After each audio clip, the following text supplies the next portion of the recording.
Will you please welcome Randy Gage?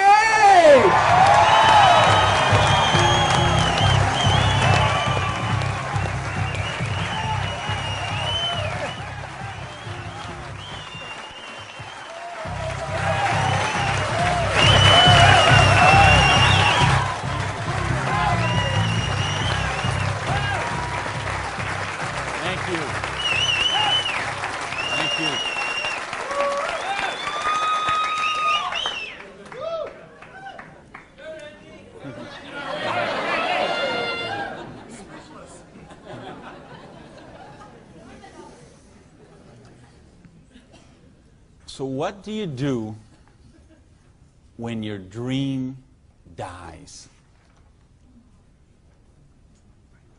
Do you sit down and cry? Do you give it up and let it die? Or do you give it one more try? Let me tell you the way it worked for me.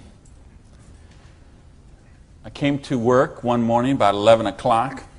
There were two people sitting in a car waiting for me, and I got there. And see what had happened, let me tell you the preview to this. I had a restaurant, bought it with a partner of mine. We kind of bootstrapped the thing. Didn't really have enough money to start it like we should have.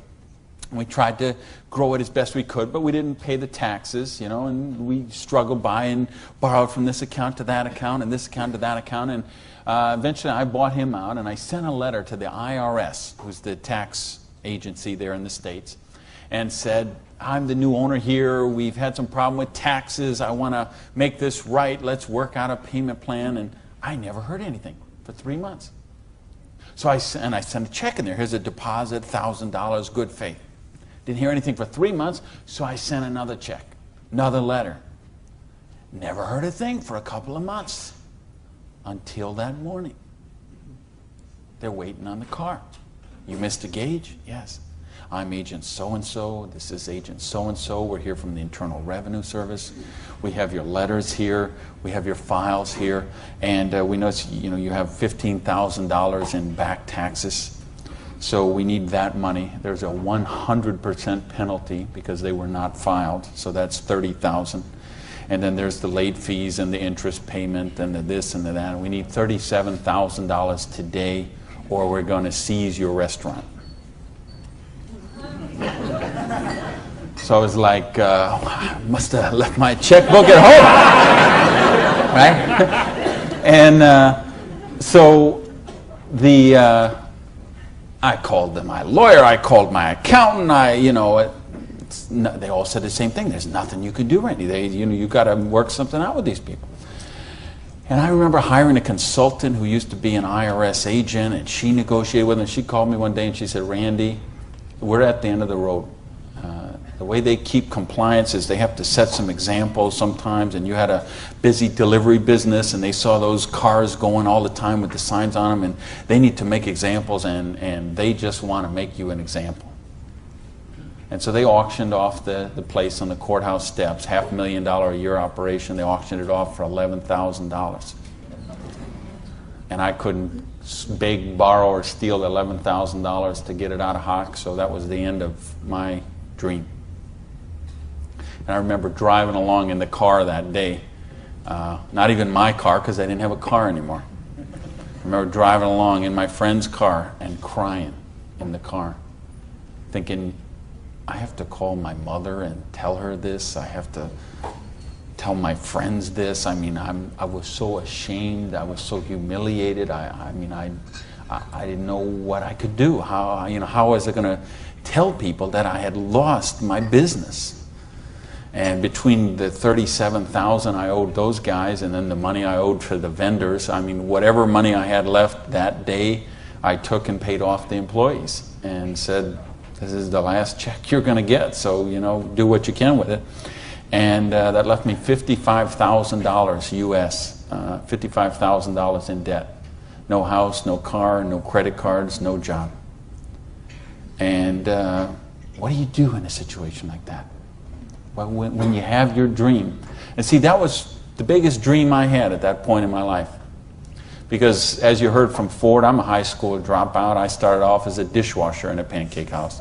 And then I worked my way up to cook, and then I became a waiter, and then I was a manager trainee. And I thought, boy, if I could just be a restaurant manager, that would be, I could wear a tie, I'd go around with the coffee pot. How's your dinner this evening? Everything okay?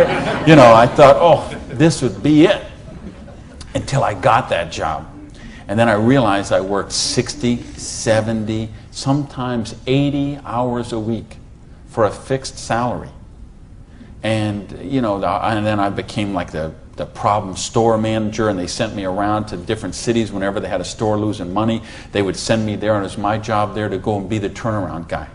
So I'd go in and work on the payroll, work on the food costs, the controllable expenses, make the thing profitable, and they'd send me somewhere else. I lived in 18 cities in 5 years. So think what kind of home life you have, what kind of friends. You don't have any friends. You don't, you know, because people stop calling you. Because every time they call you, you're always working. And you never go to the movies, and you never go to dinner, and you never go anywhere, so they just stop calling you. And your work becomes your life. And I know we've got people in this room tonight and people watching on this film today who are going through the same thing. We get out of balance. We get so busy chasing our income, we forget about living life. We forget about living our dreams. So anyway, that was my dream. I thought to run a restaurant until I got it. And then I said, wow, this is crazy. I'm minimum wage here. When I divide all these hours I'm working with what I'm doing, I know what I got to do. I need to own my own restaurant. That would be the dream. And that's the great American dream, of course, and back in the States, is you get your own business and you start it up. And so that's what I did. And I saved my money, and I worked hard, and I played by the rules, and I did all the stuff you're supposed to do, and I got that restaurant. Until that day when it all ended like that. And all of a sudden, where do you go when you don't have that dream anymore? And, you know, in my case, I had to back up, and I'll talk about that in a sec, but I don't want to talk about me tonight. I want to talk about you tonight. I want to talk about your dream. I mean the big dreams, the bold, daring, imaginative ones you had. The ones you had when you were 15 years old, and 18 years old, 20 years old. Because you know what I see people give up on their dreams. And it seems the older we get, the more we give up on our dreams. And you know, talk to any kid who's 15 years old, and they know they're going to have a great car when they grow up, and a great house, and a great job, and a wonderful spouse, and they're going to be rich, and they're going to be successful, and they're going to be an astronaut, or a football star, or a rock star, or whatever, right? There's no limits to what they can dream. And what happens along the way? They get out, they go to school, they get out as 22, 23 years old, all of a sudden they take a job they don't really want. It's not their dream job, but they figure it'll do for right now. And then maybe they find out about another job, and that's not their dream job, but it's a little more money than the last one. And they meet someone along the way, and all of a sudden there's two, and then there's a little baby on the way, and there's another baby, and then there's diapers and formula and braces and all of those kind of things. And all of a sudden they take another job that's 500 miles away, but again, it pays a few $1,000s more a year, so they take that job. And all of a sudden you're 35 years old, you're 45 years old, you're 55 years old, and you forgot about your dreams. That's what tonight is about. I know you heard it's a business opportunity. Nah, it's a dream opportunity. How to get your dreams back. I noticed this because I like sports cars. Some of you all know me. You know, I got a car thing going on. And it's funny, I'll be sitting at the light in one of my Vipers, let's say, and some car will pull up next, and there'll be a guy driving there, and he's got his 2-3 kids in there in the back, and they'll roll down the window, "Hey, Mr. Viper, man, cool car, man, and, you know, rev the engine up. I can't wait. When I grow up, I'm going to get a Viper." And kids say that to me all the time. "I grow up, I'm going to get a Viper." Now, Dad doesn't say that. He's just sitting there behind the wheel, because see, Dad's already grown up. And he figured out he ain't getting the Viper. He's got the minivan. Right? What happened along the way? You know, because, and it's funny, every year they publish the list of the most popular cars. And I see it every year, and it comes out. And I read the list, and it's funny. Now, when I talk to kids, and I talk to a lot of kids, they always like cars. And they, I'm going to get a Corvette, I'm going to get a Lamborghini, I'm going to get a Ferrari. And then when they publish this list of the best-selling cars, it's Toyota Camrys and Holdens and Mercurys and Ford Escorts and Geo Metros, the broke mobiles. Right? These are all cars they make for broke people. You see that? Like the Holdens you got here. Right?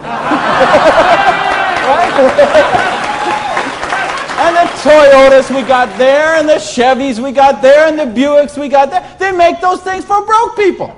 Now, how come when I see the list of the top 10 things, I don't see Ferraris and Lamborghinis and Rolls Royce and Jaguar and Bentley? Because they gave up on their dreams. They said, well, this is the car we got. There's room for the car seat in the back, and we can afford the payments. And they settle for a car. And they settle for a house. And they settle for a job. And they settle for a life of quiet desperation. When they could be living a life of joy, challenge, growth, adventure, and prosperity. That's what tonight's about. I want you to think about, really, here's the challenge I would give you. I want you to think of 5 things you would do, have, or become if money was no object. I mean, really think about this, okay? You don't have to write it down. I just want you to think about it. But think about if you had Bill Gates' kind of money, if you had Larry Ellison's kind of money, if you were one of these .com billionaires, would you be driving the car you're driving right now that you got here today in? How many people, tell the truth now, if money was no object, how many people would have a different car in the parking lot tonight? Okay. Now, if money was absolutely no object, you had 30, 40, 50, 60 billion dollars, how many people would have a different roof over their head when they went home tonight? How many people have a better wardrobe? Ladies, how many of you would have bigger closets? Right? Yeah. So this tells me something. This tells me you do have dreams. And you want to live them, or you wouldn't be sitting here tonight.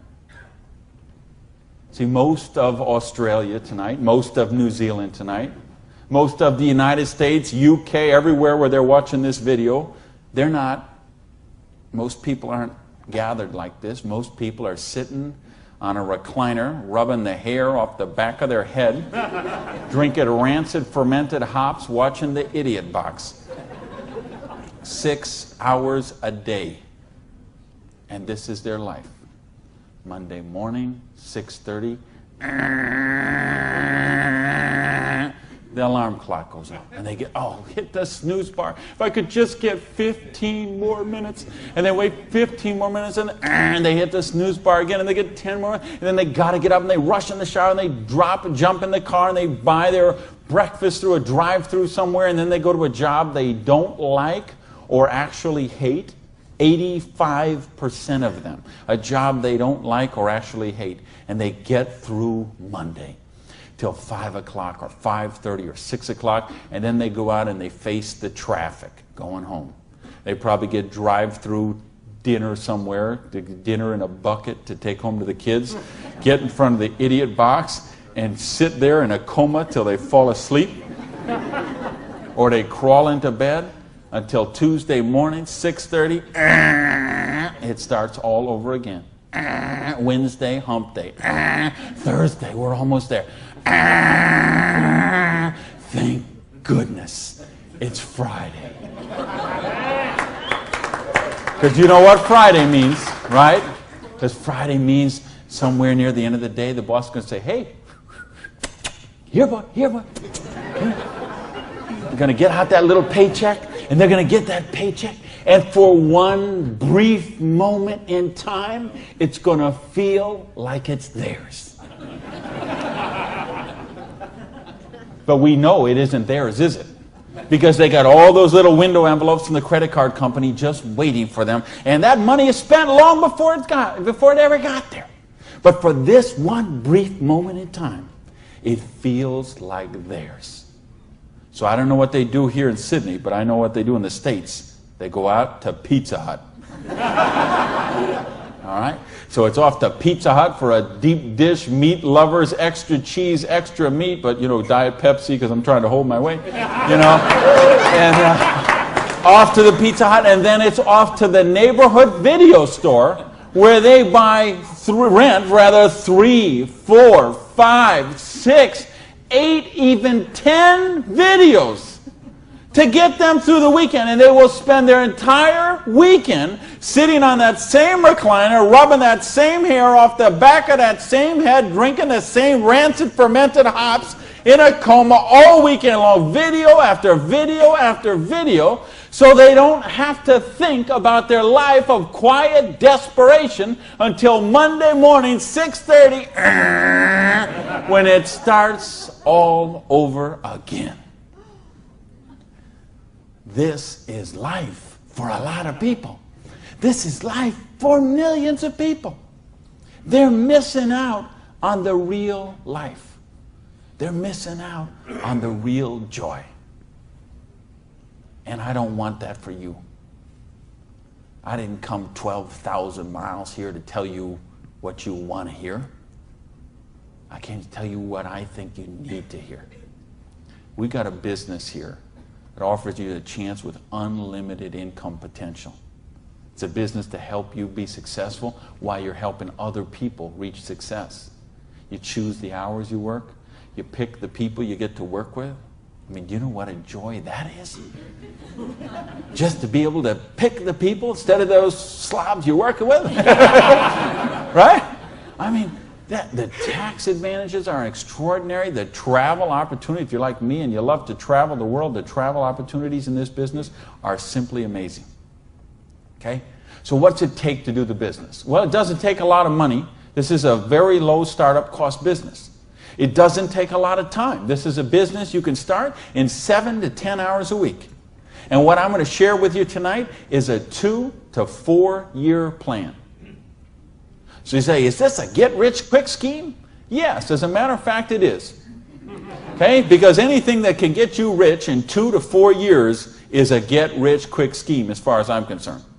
Because what are most people doing? They're doing the 45-year plan, which is they get a job around 20 years old. They work for 45 years at that dead-end job they don't like or actually hate and retire around 65 years old and try to live their golden years on half of what they couldn't get by on when they worked. Do you get that? You know, your retirement's about half of what, and I've been in all the country I've been in. I can't tell you how many different countries, and I've been in socialistic countries and free enterprise countries and everything in between, and I can tell you the retirement security, it's the same in all those places. Your golden years, if you're counting on the government to take care of you, if you're counting on pensions to take care of you, you're looking at living your golden years on 50% of what you can't get by on right now. So if your idea of your golden years is walking your poodle around the block, good luck to you. But if you think you're going to travel the world and go see your grandkids and live a wonderful life, a leisure, you better take a very good look at what we've got to show you tonight. Because you've got to control your own destiny. You've got to control your own income. You've got to control your own retirement security. And that's one of the biggest benefits of this business. So it's a 2 to 4 year plan, takes 7 to 10 hours a week. It doesn't take a lot of money. So what does it take? It takes the dream. Because if you don't have the dream, you'll never find the 7 to 10 hours a week. I can guarantee you that. You're busy. We're all busy. You're working, you're picking up the dry cleaning, you're making dinner, you're taking the kids to football practice, you're paying the bills, you got to sleep, you got to eat, all this. You're using 24 hours of every day already. So what's got to give? You've got to find a dream, something that will take you to this frame of mind where you will change the way you live, you will change the daily actions you take, and you will change your mindset for a 2 to 4 year period.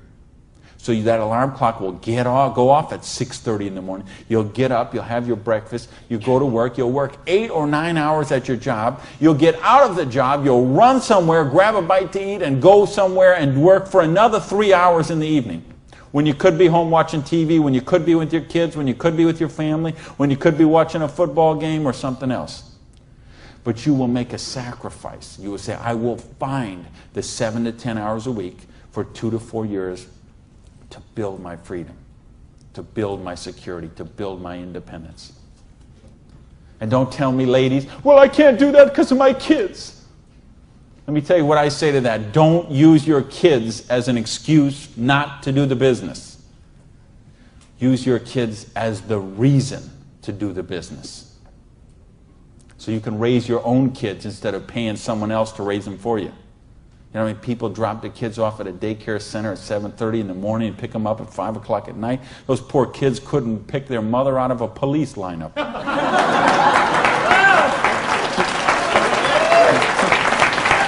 Right?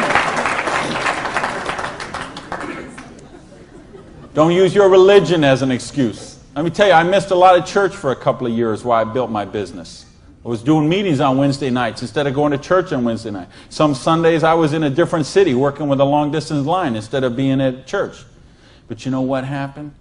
I tithe 10% of every penny I make to my church. And I make a lot of pennies these days. Okay, some Sundays, we seat 800 in my church. You know, some Sundays, they put that basket around and it starts here and it goes all the way down the aisles, all that just like that. And you know, sometimes the check that I put in there equals the checks of 799 other people all added together. That's what missing a few days of church did for me.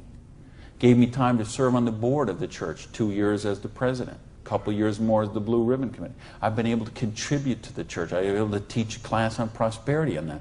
See, I couldn't do that when I was broke. Do you really get that? You can't do these kind of things when you're broke. You can't help your kids when you're broke. When you're so busy trying to pay the bills, you're so busy trying to cover the mortgage, you're so busy trying to pay the rent, you can't live life. And that's not the way life is meant to be lived. I came here because I want you to have an amazing life like I have. And believe me, I have an amazing life. I live in my dream home. I live on the ocean, okay? I go to bed every night, I hear those waves crashing on the shore. I wake up, I go down, and I got a beautiful car to get into. I have beautiful people in my life. I have wonderful health. Everything is, I make more money every year than I did the year before. I am living a dream that is just wonderful. But I made some sacrifices along the way. And that's what I'm saying to you. Make some sacrifice. Take 2 to 4 years. Make a commitment. When you walk out of here tonight, make that commitment. Not to your spouse, not to your sponsor, not to me, not to yourself. Make a commitment to yourself that you're worthy, that you're worth it, that you will think back. And that's what I want you to really do, is say, okay, what were your dreams when you were 15? What is the house you would live in if money is no object? Do you have a picture of it somewhere that you carry around to fuel you? What is the dream car you want to be driving? Is it a red Lamborghini Diablo, Ferrari Testarossa, Bentley, Viper? What is it? Do you have a picture of it in your wallet? You got a picture of it in your planner? You have a dream board with it up somewhere? You got it up on the mirror in the bathroom? You got it up on the refrigerator in the kitchen? How much time you want to spend with the loved ones in your life? How much money you want to give to charity? I had lunch. Funny, I just got invited to be on the board of directors for the Florida Philharmonic. I'm so honored they asked that, and I'm proud to be a supporter of them. I'm so proud to be a supporter of the opera and the Young Artist Program and all kind of charities. Fascinating thing, though. I had lunch with the guy who invited me to be on the board. He gave $1 million to the Philharmonic this year. $1 million. So they can play beautiful music. That's money. That's money with a capital M. That's living a life of dreams. That's living a life of wonder, of joy, of adventure and growth. And that's what I want for you. But you got to know what that is. So please, those 5 things, what would they be? And maybe you're going to give $1 million to your church, temple, or synagogue. Maybe it's you want to take a year off and study ballet. Maybe you want to take 6 months and go on a cruise around the world. Maybe you want to fly in all your family from all over the world and have a reunion. Maybe you want a house in Paris and a house in Hawaii and a house in San Diego and a house in Berlin. I don't know what it is for you, but you have to know what it is. Or nothing I'm going to talk about tonight is going to make any sense to you. You'd be better sitting home watching Survivor, Big Brother, Fear Factor, whatever one of those shows. You could sit watching any one of those shows instead of be here tonight. Because if you're here tonight, you got to know what your dream is. And we can show you. I will draw out on this board. I will draw out a way and show you how you can live those dreams. And I'll show you how to build some residual income, some retirement security, and you can just do the numbers yourself, okay? And you could say, all right, is there any of those 5 things that I would do, have, or become that I can get with what I see here on this board? The difference is, and here's the secret, okay? You wonder, okay, I know there's nothing for free. There's always a cost. Here's the thing. Here's the secret of everything I'm going to talk about tonight has to do with leverage. It's getting you out of the trap. And there's a big trap, okay? And this is the trap. It's people trading time for money. You work 40 hours, you get paid for 40 hours. So you work 40 hours and you get paid $400 a week.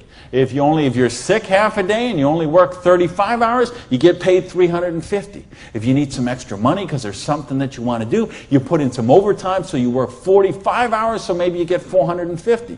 Well, you know what? That is trading time for money. Time for money. Hours for dollars. Hours for pounds. Hours for dollars. Hours for Cougar Ranch. Whatever the currency is. If you're trading time for currency, you can't get wealthy. It's a trap. You got to put some leverage to work somehow to get out of that. Because this is what keeps people broke. So in my case, when I lost my dream, and I started all over again, I said, well, I got a choice here. I can go and live like most people do and live that life of quiet desperation and just mind my own business and do the thing and be a worker drone in the collective like everybody else. Or I can go after my dreams again. So I began a study of prosperity. Because when you're $55,000 in debt, no house, no car, no credit cards, and you start selling the furniture, things look a little different. Anybody here ever sell your furniture for your business? Interesting scenario. Here's what I found. The end tables, not a problem. Coffee table, no big deal. Kitchen table, hey, you can always eat in the sofa. Lamps, no big deal. You got the light in the kitchen on the ceiling. But the sofa and the bed and the TV. How did I know you'd know that? The bed, the sofa, and the TV, they gotta be the last to go. Because see, I don't know if you got it here, but what we have in the States, we have infomercials on all night long. So once midnight hits, these infomercials start, and they're all about how to make money. So what do you do when you're $55,000 in debt and you're sleeping, with no furniture and whatever? You sit up all night and you watch infomercials. And then you sleep all day and you're so depressed and you get up and you read the one ads and you think you don't have bus fare to go to the job interview and you think how miserable your life is and you eat macaroni and cheese 3 times a day, which is what I did for weeks and weeks and weeks. So I'd get up, sleep, mope around, eat my macaroni and cheese, and then midnight would start the infomercials. And I remember we had a Vietnamese guy named Tom Vu. I don't know if you ever saw that here, this infomercial. He had one of those courses on how to buy real estate, no money down. So one night, it's 3 a.m., I'm sitting on the sofa. Tom Vu comes on. He says, "You, sitting on the sofa! You, it's 3 a.m. Now I know he's really worried because it's 3 a.m. I'm sitting on the sofa. He said, "You sitting on the sofa at 3 a.m. Your wife's asleep. Your baby's asleep. You are a loser. Nobody cares about you. You are a loser. If you don't buy my program, you deserve to be broke.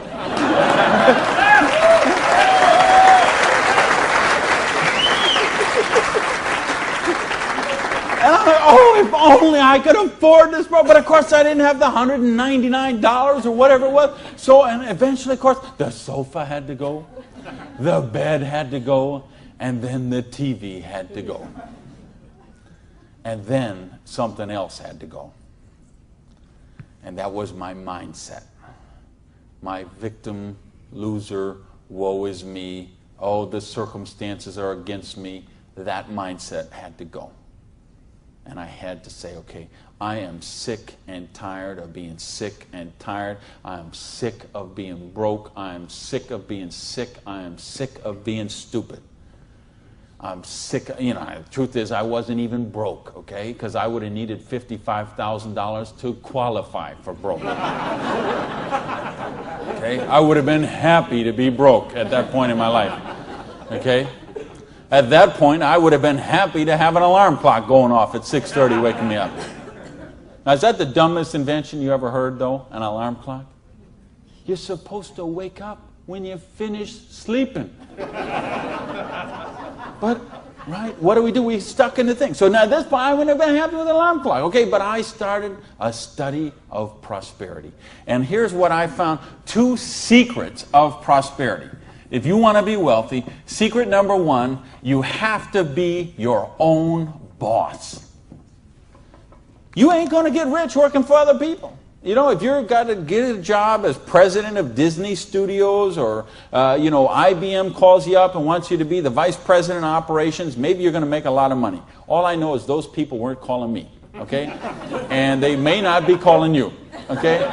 So if those people ain't calling you, you want to get wealthy, you got to be your own boss. Because let me tell you a secret. I don't care how nice your boss is. I don't care how much your boss loves you and wants to help you. The truth is they have to buy you at wholesale and sell you at retail.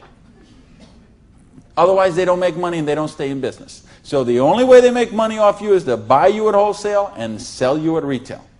So if you want to make money, you got to be able to get up in the morning, look in the mirror, and know that you're talking to the boss. And issue number 2, and this is the most important thing, which we mentioned, you've got to employ the concept of leverage. And this is something, J. Paul Getty, who was one of the wealthiest people the world ever known, he understood this. And he was quoted oftentimes, this is probably his most famous quote, when he said, I would rather have 1% of the efforts of 100 people than 100% of my own efforts. Because he understood the concept of leverage. And he became one of the wealthiest people the world has ever known. So tonight, I'm going to share with you how you can employ this same concept of leverage that the wealthiest people in the world do, and it'll allow you to get your share of that kind of wealth. And I'm happy to say, I'm one of the wealthiest people in the world. You know that? Now, you know what? I don't have Bill Gates' money. I don't have Larry Ellison's money. I couldn't spend $90 million on a boat down in the Kiwi race there next week. But you know what? I'm one. If there's 6 billion people, whatever there is on this planet, I'm wealthier than 99.8% of them. And I'm a dishwasher from a pancake house. But I understood leverage. Now, how do you put this leverage? It's a business called network marketing, sometimes called multi-level marketing. Sometimes we call it MLM for short. What is it? It's a business that allows you to leverage the efforts of other people who have a dream and are willing to trade that 7 to 10 hours a week to get a dream. So you're going to introduce them to the business. You're going to teach them a duplicatable system that they could follow and duplicate the same results with people that they're going to introduce to the business and create this system that everybody can follow, and everybody will get a nice chunk of the organization that is built. And because you direct your own organization, because you are your own boss, you get some residual income out of the efforts of the people that you introduce to the business. That's the leverage. It's no different than when Madonna makes a record, and every time they play that CD, she gets a royalty of that. When Coppola does a movie and that movie plays, it gets a royalty of that. This is how the average person can get leverage. See, if you got money, leverage is not a problem. You can leverage your money. You can buy stocks, bonds, invest in companies, invest in real estate, all that kind of stuff. I couldn't do that. If you could buy a franchise. If I would have bought a restaurant franchise instead of opening my own restaurant, chances are I'd still be in the restaurant business. But you know what? I couldn't afford the franchise fee. I didn't have that kind of money. Ask someone about the stock market, they'll tell you, unless you got $25,000 you can afford to lose, don't even get in the stock market. Well, I didn't have $25,000 I could afford to lose. I didn't have $25 I could afford to lose. Forget about. So I didn't have the money to leverage. And if you got a couple $100,000, couple million you can leverage, hey, maybe you don't even need to be here tonight. But I'm speaking to the rest of you who don't have that kind of money. And the rest of you who used to have that kind of money till the stock market tanked, and now your retirement fund is 40% of what it was 2 years ago. Okay, let's talk about how you build your security. Well, so what is network marketing? It's just a new paradigm in distribution. Been around for over 50 years now. And it is, why I say it's a new paradigm in distribution is because it's changing the way we get products and services to the consumer. And with things that have happened recently, like the internet, overnight shipping, satellite, telephone, fax technology, all of this stuff is driving network marketing to be a bigger force today than it has ever been. So it's been growing consistently for more than 50 years. There are somewhere between 14 to 16 million people in the network marketing direct selling industry. And it will do somewhere between 70 and 80 billion dollars US this year. So this is a very credible business. And if you've been reading the financial papers the last few years, you've seen it mentioned in the Wall Street Journal, had front page cover stories on Success magazine, Forbes magazine. The mainstream press is really starting to pick up on this. Now, why is that happening? Is because it's the future. It's what has to be, because what has happened in the past doesn't work anymore. In other words, here's how it used to work in distribution. We'd have a manufacturer. They would make a product. They would sell it to a wholesaler who would buy it, resell it to a rack jobber who would buy it, resell it to a retail chain. They would buy it, send it to a warehouse somewhere, sits in a dusty warehouse for 6 weeks, and then it gets transferred by truck, maybe it goes to the store, and then you come in the store and you buy this product. Well, they had to make money, they did. You have all these parasites who were taking money out of your product. I say, why am I calling all those people parasites? Well, it's not that they're not nice people, it's just that made sense 100 years ago. It doesn't make sense today. Because today, we can have a network marketing company manufacture a product and send it direct to a distributor who in many cases is the end consumer, and in other cases is just conversationally marketing the products with their friends, neighbors, and relatives, and we eliminate all these other people in the middle. So look at the difference. This made sense 100 years ago. Something came by boat over here. Maybe it went from California, it went on a ship, came to the East Coast here, and then it was transported across to Australia, over to the outback. It was the same thing with us. We used to get stuff from England, and it would land in Boston or New York, and then it would go by stagecoach across the country, and then it went by train, and then it went by truck, and this is the only way it worked. This is all we knew. Then we got fax machines, we got the internet, we got Federal Express, UPS, overnight delivery, we got 800 telephone numbers, we got fax machines. All of a sudden, this doesn't work anymore. It's a broken model. Why do you think so many businesses have been in bankruptcy in the last 5 years? And I mean big name, 100, 200-year-old companies, retailing giants like Macy and Stalwart that we would think have been around forever. They went into bankruptcy court. Why? Because they have a broken distribution model. This is the model of today. This is the model of the future. And with what we're doing now with internet and 800 numbers and ordering, this is going to get just bigger and bigger and bigger. So what this does is this allows you an opportunity to participate on a new paradigm in distribution. I want you to think when fortunes were made. They're made in revolutions. The agricultural revolution made a bunch of rich landowners. The industrial revolution made a bunch of rich factory owners and business owners. If you think of Carnegie, the steel, the Amoco people, the Standard Oil people, the Henry Ford and the Chryslers, and think of all the old money today. It all came from the families we know today. It came from the Industrial Revolution. So now we have the distribution revolution.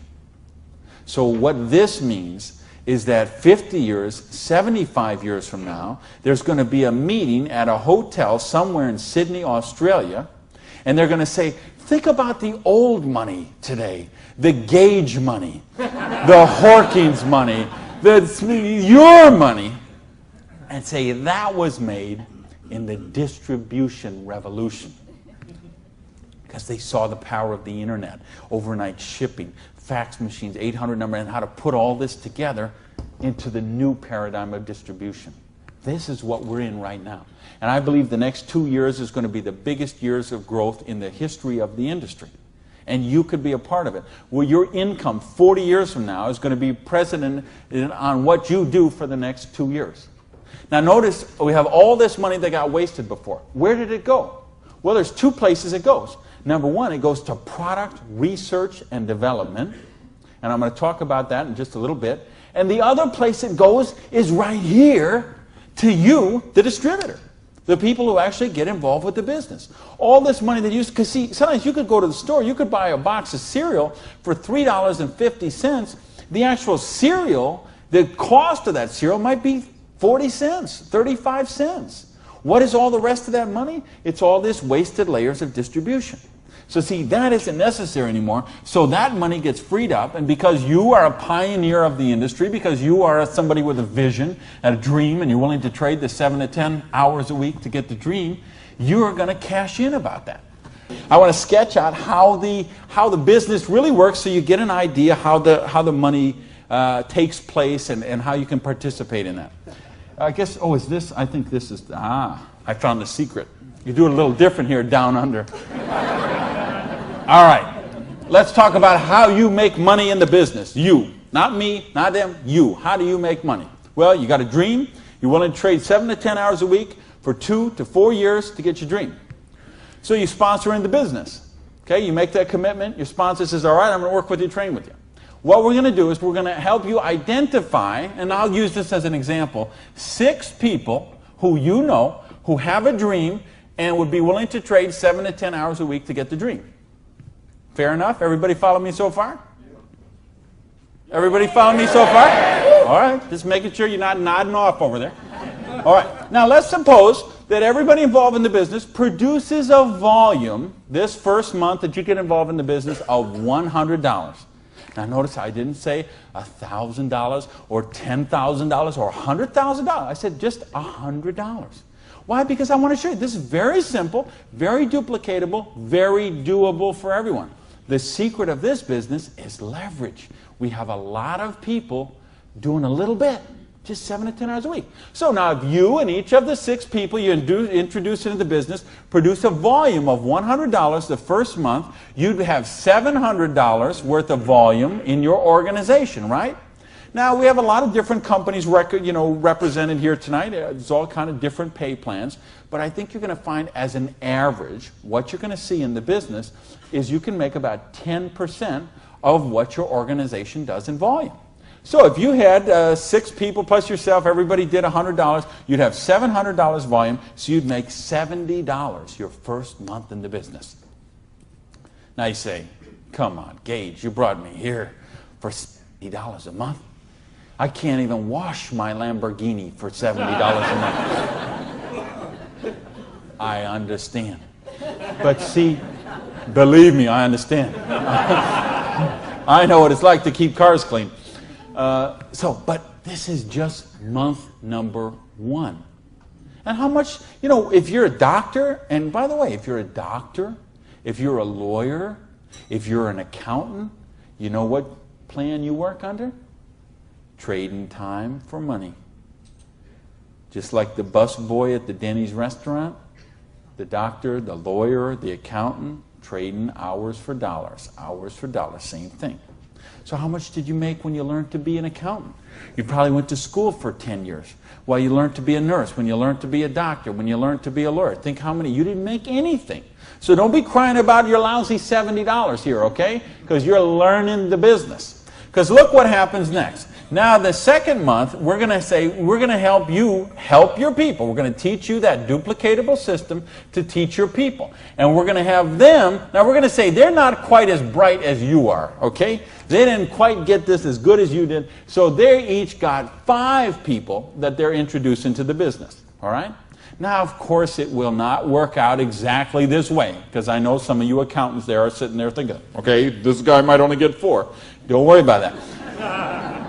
I'm just making an example. So you got the 6, and this 6 each got the 5. Well, that would put 30 new people in your organization.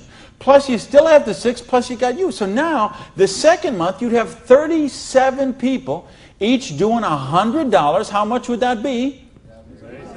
$3,700, right? So 10% of that would be how much? $370. Now you say, okay, $370 is a nice little pin money, but it still isn't going to buy my Lamborghini. I understand that. But that's just month number 2. Because all of a sudden, look what happens. There's 36 other people who are, now they're not working for you, they're working for themselves. So they're not calling in sick, they're not stealing paper clips to take home, okay, none of this stuff. They're all working for themselves, right? Now, what happens when we duplicate the process? And we say, now we're going to teach them how to teach their people. And you say, well, how do you do that? We've got a complete step-by-step duplicatable system to show you how to do that. You're going to teach your people how to teach their people. So we say, what if those 5 each just got 4? Now, why I'm doing this? Because I want to be really, really conservative. If I showed you what could really happen, I'm afraid you might swallow your teeth. So I'm going to be very conservative. So now if the 30 people each just got 4 people, now we'd have 120 new people in the organization. They don't work for you, they work for themselves. 7 to 10 hours a week, they're building a dream. 120 plus the 30 plus the 6 plus you, that's 157 people. Everybody just doing, not 1,000 a month, not 10,000 a month, not 100. $100 lousy dollars a month does $15,700 income or volume, which means your income for month number 3 would be $1,570. Now all of a sudden we have a little money, we could play with something. We could do something with $1,500 a month. Do you know how many bankruptcies would be avoided with $1,500 a month? I would make a bet to say of all the personal bankruptcies, and there's been a record year for personal bankruptcies the last 6 or 7 years in a row. Every single year has broke the record from the year before. And I had someone very close to me did this just a couple of years ago. And I'm telling you, I bet 90% of them would be eliminated with $1,500 a month. In fact, 90% of them would probably be eliminated with $300 or $400 a month. Just this much, the $370 a month, would help most people that they could just start paying down their credit cards instead of paying those minimum balances every month. By the way, do you know how long it takes to pay off your credit card if you're paying the minimum balance every month? 10 years? 20 years? 30 years? 40 years. That's how long it takes. So if you're paying the minimum payment every month, get happy, because in 2042, you're all paid off. All right, now we're going to go down one more level. Now we're going to say, what if the 4 people each just work with 3 people? Now again, everybody's not going to do it this way. Some are going to do it more, some are going to do it less, but I just want you to see how it works. Now the 120 people each do 3 people. That give us 360 people, plus the 120, plus the 30, plus the 6. This comes to how many? Somebody help me, I'm a high school dropout. 500 and something, 517, is that right? Who's here? Somebody good in math? So 517 times 100 is $51,700 volume in your little business that you got no employees, no office, no overhead. You're running this from your kitchen table or your spare bedroom or your hallway or your closet. And you're doing $50,000 volume a month. Do you understand? We can leave this hotel. We can go down the street, Elizabeth Street. We can go onto Oxford Street. We can go to Liverpool. And we can find shop after shop, beauty salon after beauty salon, store after store, dry cleaner that are not doing $50,000 volume a month. And you're doing it out of a part-time business 7 to 10 hours a week. Why? Because you're using leverage. Do you get this? Yes! Because, I mean, do you really, really get this? Yes! Because, let me tell you a secret. If you get this, you're not going to sleep very well tonight. Believe me, I have spent many a night just laying on the pillow, looking at the ceiling and seeing 6 get the 5, get the 4, get the 3. Okay? If you understand this, now we're talking $5,170 a month. Now, you know what? I did that in 4 months. It said 1, 2, 3. What if you didn't do that in 4 months? What if it took you 6 months?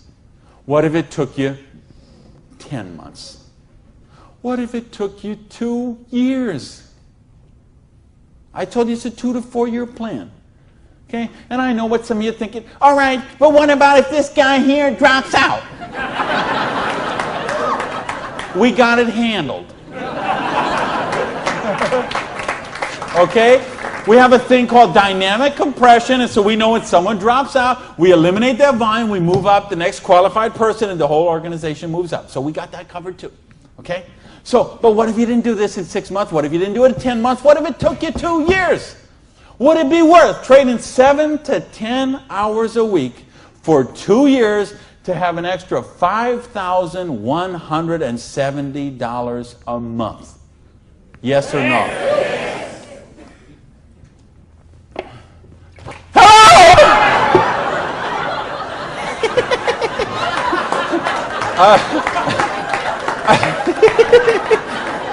Aren't you glad you got the front row, baby?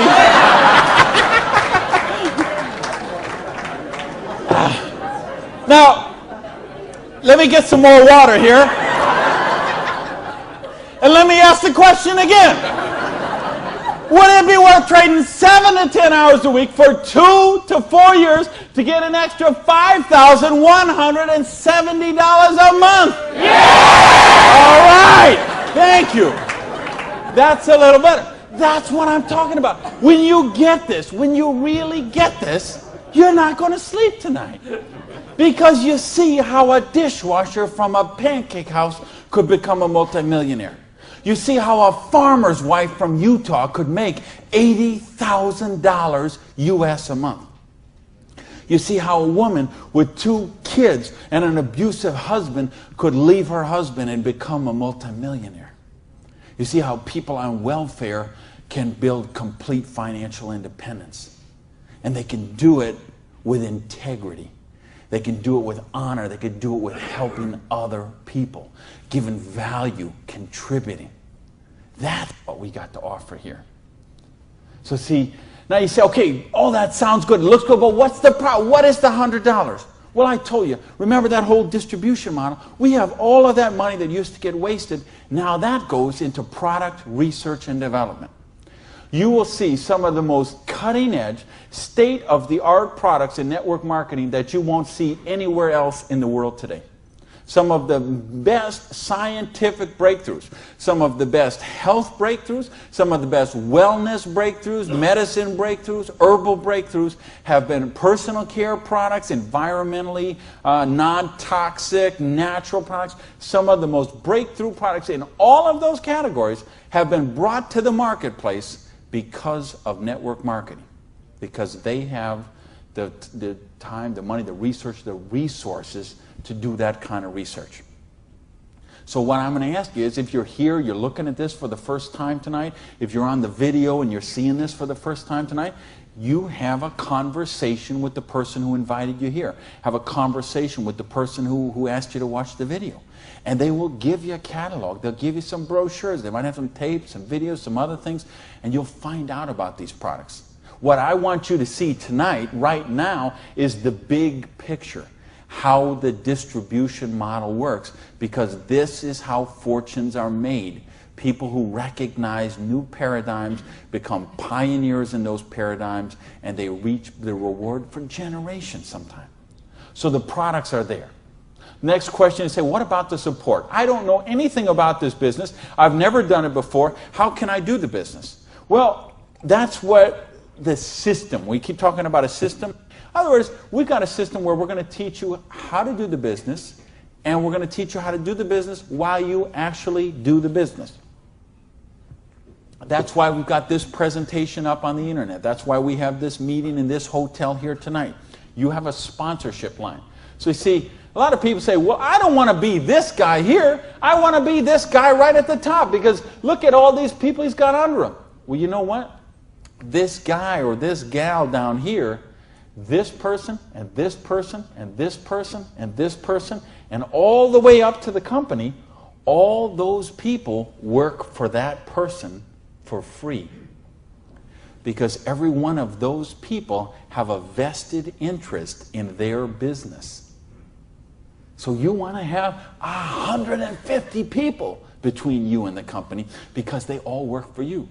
So they will go with you and they will do two-on-ones with you. They will go to your prospects and sit down at a coffee shop and bring a notepad and explain the business to them. They'll conduct meetings like this where you can bring your people and let them see what the business is about. They'll bring in speakers from all over the country and sometimes all over the world. So your prospects can see and meet and learn from some of the most successful people in the business. There's conference calls, there's monthly newsletters, there's regional trainings, there's company conventions, there's audios and videos and brochures and booklets and catalogs. There is just hundreds of little tiny things that are all designed for one particular goal in mind: to make you successful. See, you are in business for yourself, but you're not in business by yourself, because you have that whole support network of people to help you build the business. So, and that don't happen when you open up your own, and you know this, most of you in this room, you know, if you've ever been in the restaurant business, like I have, you know what I'm talking about. If you own a beauty salon, you know, if you own a little store or a shop, you know you don't own the business owns you.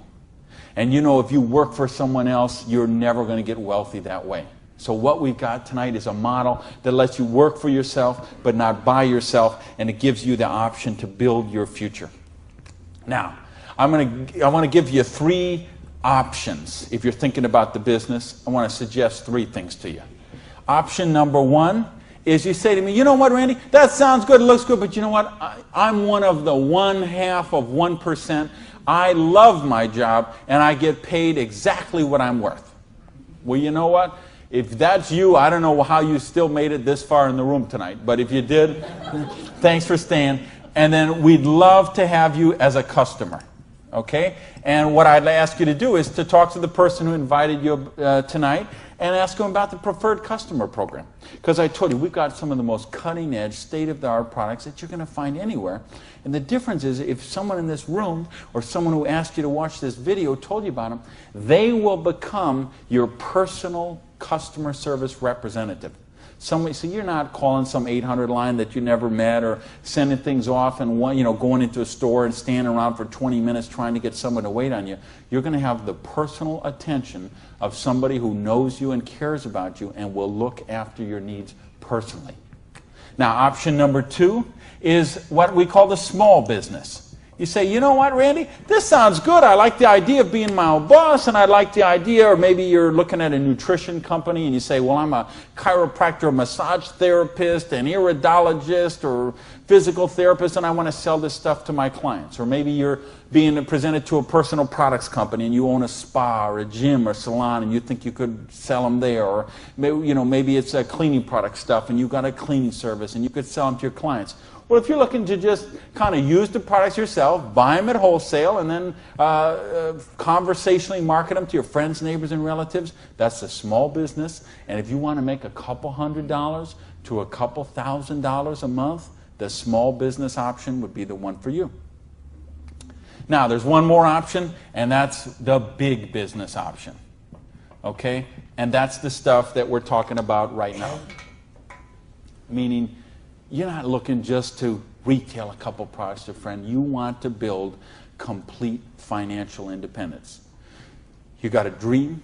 You're willing to trade that 7 to 10 hours a week to get the dream, and you're willing to do a 2 to 4 year plan, and you want to work to build that dream. You want to build an organization like this. That's the big business option. If you're looking for financial independence, then that's the option for you. Now let's bring this all together. I told you what happened when when my parade got rained on. My dream looked like it was going to die, and I drove around in that car. I remember crying in that car, thinking, having to call my family and call my friends, and that it just took so much out of me. And I'll tell you what I did. I went in, and here I was. I had owned a restaurant. I'd owned 2 restaurants in my life. I had been a restaurant manager for years.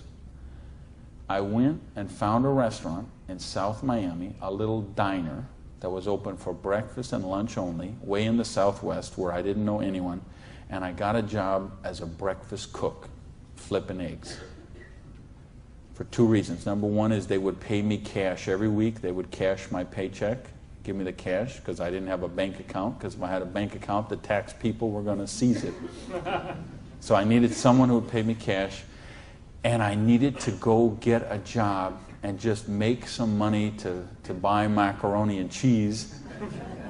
And I had to lick my wounds. I had to take a couple of months and just regroup. I had lost my self-esteem. I had lost my drive. I had lost so much that I just didn't even know where to go. So I needed that time to do that. And so I got up every morning at 5 o'clock in the morning and took a bus down to South Miami to be there by 6 o'clock, 6:15, and flipped eggs every day till 2:30. And I did that all week long. And I did that for months to kind of just get my sanity back, get my esteem back.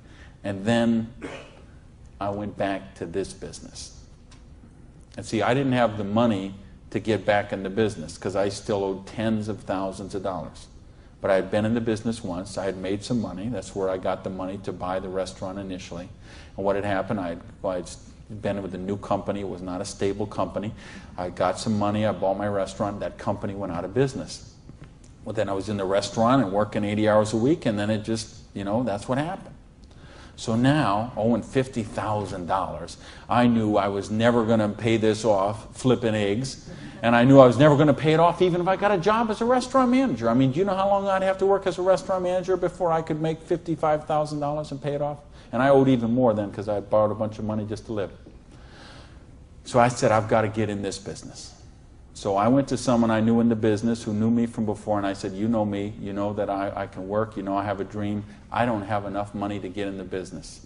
I needed about $600 to start that business. Rob, he lent me that $600. And you know what? Best decision he ever made. So I went out, and I didn't do this business 7 to 10 hours a week. I did this business 7 to 10 hours a day. I sponsored 9 people the first month of the business, okay? I didn't do 6. For those of you who say, well, it doesn't work this way, you're right, it didn't. I sponsored 9, okay? And at the end of the month, I had 60 people in the business, month number 1. Month number 2, I sponsored 2 more people, so that's a total of 11. I had about 130 people in my organization at the end of month number 2. Month number 3, I didn't sponsor anybody. Okay, I just worked with the 11 that I had sponsored in the first 2 months. The organization went from about 120 people to 360 people. And month number 4, I sponsored a couple more people in the business, and the organization was bigger than this one right here in the 4th month of the business. It wasn't 6 months, wasn't 10 months, wasn't 2 years, wasn't 10 years. It was 4 months. And I made easily double that money. What you see on the board, I made that in my 4th month of the business. Now, how did I do that? I needed to and wanted to very badly. I was hungry. I had a dream, and I was sick of being broke. And that's what I want you to get out of this is, do you understand? This is how it goes. There's no limit here. You could sponsor 7. You could sponsor 8. You could sponsor 9. You could build this whole organization, build yourself up to get $50,000 or $60,000 a year residual income, and then you could go out and you could sponsor 5 more people and start the whole process all over again, the same exact thing. And you could have 100,000 residual going. And you could start with 5 more and you could have 150,000 residual going. And if you put 5 people a year in, and it's very simple, put 5 serious people in the first year, put 5 serious people in the second year, put 5 serious people in the third year, and you will be making a fortune. Put 5 serious people in the fourth year, you'll have a business worth at least $1 million, I project. Put 5 more the next year, and you're going to have a business worth a couple $1 million in 5 years. Why? Because we got residual income here. You're building leverage. You're getting this going. And that's what I want you to get. You know, and now I've been able to help people all over the world. I told you guys the platinum people. I talked in the reception about the 3 kids from Norway who came to a program I did in 1998. And they're all multimillionaires now, all 3 of them. Number 1, number 2, number 3 payout in their company. I think of you guys right here in the front row and what you've done the last couple of years. And you know the people I had in London, those people there, what they're doing there. I've got people all over the world. Just, they got a dream. They're willing to trade it. We give them a system to follow, and they're living their dreams. I think of a lady named Mary in Colorado. Lady I mentioned earlier. 2 kids. She's sleeping in her friend's basement because she's on welfare. Divorced, no husband anymore, no one to help pay for her kids. So she was on welfare. And along the way, she got attracted to the business. Along the way, I was able to touch her and touch her life, show her some things, how to follow a duplicatable system. She built an organization making $30,000 US a month. Now, you know, the $30,000 US a month, I'm okay with that because you can get by on that. Okay. I couldn't get by on that, but I know a lot of people could get by on that. But you know what? It's not the 30,000 that gets me so excited about what Mary did. It's what Mary did. It's the example she does for her 2 kids. Okay? It isn't just the money. It's what, I mean, do you know what that means to those kids to see this woman who was on welfare and just desolate and nowhere to turn, and you meet her today and she is so well dressed and positive in her esteem, and she's so confident, and she is modeling this behavior and setting such an example for her kids. This is how you raise good kids. Is you show them how to be successful yourself. You don't tell them grow up and get an education, grow up and be successful, grow up and make money. You model the behavior for them. Jan Rue, who a lot of you know, I've done programs with Jan. Here's a lady, same thing, abusive husband, divorced, 3 kids I think, became the #1 payout in her company. Why? Because she had a dream. And she was willing to trade that 7 to 10 hours a week to get a dream. And we've got the model here where you can do that. There is no limit to what you can do. But I don't want to talk about my story anymore. I don't want to talk about Jan's story. I don't want to talk about Mary's story. I don't want to talk about Orion's story. I want to talk about your story.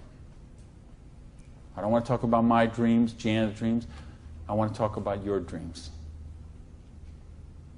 You know, go back to where we said earlier. Is there, did this kind of thing, if you did this in 6 months, a year, 2 years, is there something on your list of 5 things you do have or become you could do with the down payment, with what we're talking about there?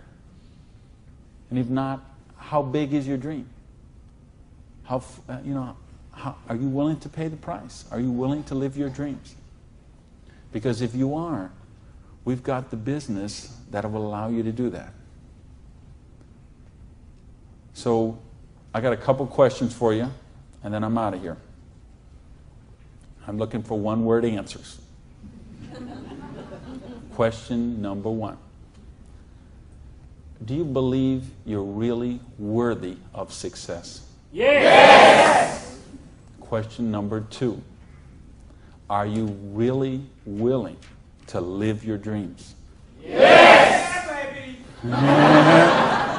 And question number 3, the last question, and I'm looking for a 1-word answer once again, and you better blow the roof off this joint, because that's it, and I'm out of here. Because all of this, all of these numbers, all these things, it all goes back to this one circle. These are not circles. Every one of these represents a person, and this circle right here represents you. And this thing only works if you believe in you. If you believe you are worthy, if you believe you have a dream, if you're worth that dream, if you're willing to trade the 7 to 10 hours a week to live that dream, if you're willing to not let your dream die. You're not willing to sit down and cry, even if you have to sit down. I had to sit down and cry. But you're not willing to give up and let it die. You promise yourself, you make yourself, you commit to yourself to give it one more try. So the last question I'm asking you is based on everything we've talked about tonight, everything you know about this business now, everything you know about the person who invited you, everything you know about you and what you are and what your dreams are. I need to know, are you willing to give it one more try? Yeah! Thank you. Good night, everybody.